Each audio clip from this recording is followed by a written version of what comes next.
안녕하세요. 반갑습니다. 말씀을 사모하는 여러분, 말씀을 따라 사는 것이 행복이고 평안이고 기쁨이라고 하는 것, 오늘도 말씀을 읽고 묵상하면서 체험하는, 또 실천하면서 체험하는 여러분 되시길 바랍니다. 오늘은 레위기 21장부터 23장에 이르는 부분을 함께 묵상하겠습니다. 21장과 22장의 부분은 제사장이 어떻게 삶을 살아야 되는가, 예배는 어떻게 인도해야 되는가, 절기는 어떻게 인도해야 되는가 하는 이런 부분들을 다루고 있습니다. 특별히 이 레위기 21장과 22장 사이에는 우리가 평소에 듣지 못했던 말씀이 소개되고 있는데, 제사장은 백성의 어른이다 이렇게 얘기를 하고 있습니다. 제사장은 한마디로 하나님께서 사람과 하나님 사이에 중간에 세워놓은 사람인데, 하나님이 거룩하신 분이기 때문에, 죄가 없는 분이기 때문에 죄가 있는 인간이 하나님을 만나뵐 수가 없죠. 근데 하나님은 인간을 만나기를 원하시고 복 주시길 원하십니다. 그래서 인간을 만나시기 위해서 인간 중에, 죄인된 인간 중에 아론과 그의 후손들을 택하셔서 그들에게 그 죄를 가리는 그 에봇을 입히십니다. 그 제사장이 되는 과정을 보면 정결하게 하는 예식이 가장 중요하죠. 하나님이 관유를 부어서 인을 치시고, 그리고 옷을 입혀서 가리게 하시고, 그래서 그 역할을 감당하게 하시는 걸 볼 수 있는데, 그 제사장이 어떤 사람과 더불어 결혼해야 되고, 그의 가족은 어떻게 해야 되고, 그의 자녀들은 어떻게 관리해야 되는지, 자, 이 모든 기준은 뭐겠습니까? 기준은 성결입니다. 성별입니다. 구별된 삶을 살아야 됩니다. 한마디로 말하면 거룩하라고 하는 말씀을 주고 있습니다. 이것은 어디에까지 가느냐 하면 하나님께 드리는 예물, 이 제사, 예물, 하나님 앞에 제물을 드리는데 어떤 제물을 드려야 할 것인가 하는 말씀까지 연결이 됩니다. 어떤 걸 드려야 되겠습니까? 흠 없는 예물을 드려야 합니다. 자, 흠이 있다는 말이 무슨 말일까? 병 걸린 양을 드리면 안 되죠. 그리고 다리가 하나밖에 없는 양을 드리면 안 되죠. 불구를 드리면 안 된다는 겁니다. 문제가 있는 양이나 소나 또는 그런 짐승들을 드려서는 안 된다는 걸 말씀하고 있습니다.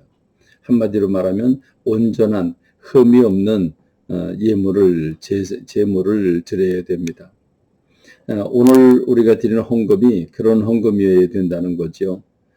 물론 중심과 마음도 다 쏟아내지만 물질 드리는 그 자체가 결격사고가 있어서는 안 된다는 것이죠. 온전한 마음을 다 표현하는 예물이 되어야 된다는 것을 말씀하고 있습니다. 그리고 나가서 레위기 23장은 절기에 관한 말씀이죠. 어떻게 절기를 인도할 것인가, 그 절기를 어떻게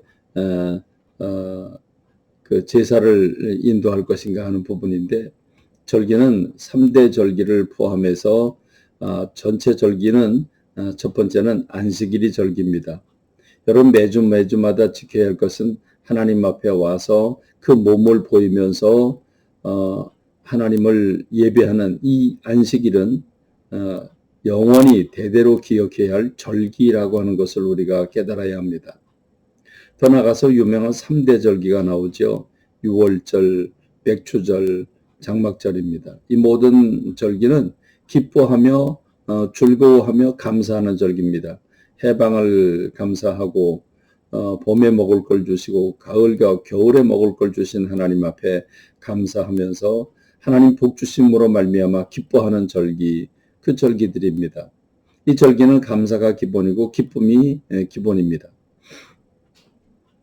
그런데 이 3대 절기를 넘어서서 나팔절, 나팔을 불어서 이스라엘 백성들이 출발을 하고 그 나팔의 인도를 받으면서 모든 행동의 기준이 되었던 그 나팔절, 그리고 한 걸음 더 나아가서 속죄일이 있습니다. 특별히 이 속죄일의 의미가 큰데, 해마다 7월 10일이 되면 전 이스라엘 백성들은 일손을 놓고, 그날 하루는 어떤 날이냐, 스스로 괴롭게 하는 날입니다. 스스로 괴롭게 하는 날. 그러니까 스스로 괴롭게 하지 않는 자는 그 백성 중에서 끊어질 것이다. 멸절될 것이다. 이렇게 말씀하고 있습니다. 그러니까 일을 멈추고 자기 자신을 돌아보면서 스스로를 괴롭게 하는 날이 이 속죄일입니다. 이 속죄일은 어떤 날입니까? 대제사장이 365일 가운데 단 하루 지성소, 지극히 거룩한 처소에 들어가서 그것도 그 법궤 위에 놓여진 속죄소와 하나님을 정면으로 바라볼 수 없기 때문에 향을 연기처럼 피워서 하나님을 바로 쳐다보지 않는 그런 대제사장이 전 이스라엘 백성들의 죄를 속죄하는 그런 제사를 드리는 날이 대속죄일입니다. 대제사장만 지극히 거룩한 그 지성소에 들어가서 성결 예식을 할 것이 아니라 이스라엘 백성들이 하루 종일 그 몸과 마음을 스스로 괴롭게 하면서 이 속죄일을 맞이하는 것입니다. 한마디로 말하면 자기를 돌아보라는 거죠. 인생의 본질이 어떤가를 파악하라는 겁니다. 그러면 인간은 죄인이라고 하는 사실을 발견하게 되고 이 예수 그리스도의 보혈로 하나님의 은혜로 우리가 구원받았다는 것을 깨닫게 됩니다.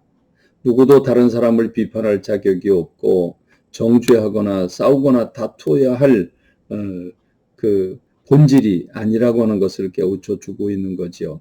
그렇습니다. 하나님은 이 속죄일을 통해서 우리 자신들을 돌아보고 자기가 죄인임을 깨달으며 겸손히 살라고 말씀해 주신 것입니다. 이 하나님이 만들어 주신 이 레위기를 통해서 인생에 정말 깊은 진한 맛을 느끼고 살아가는 저와 여러분이 되기를 간절히 소망합니다. 오늘 저녁에는 심야 기도회가 있습니다. 심야 기도회에 나오셔서 뜨겁게 부르짖어 기도하기를 원합니다. 기도하는 사람이 삽니다. 기도가 없으면 죽은 것입니다. 살아있는 신앙생활하는 오늘 저와 여러분이 되기를 바랍니다. 감사합니다. 말씀을 맺겠습니다.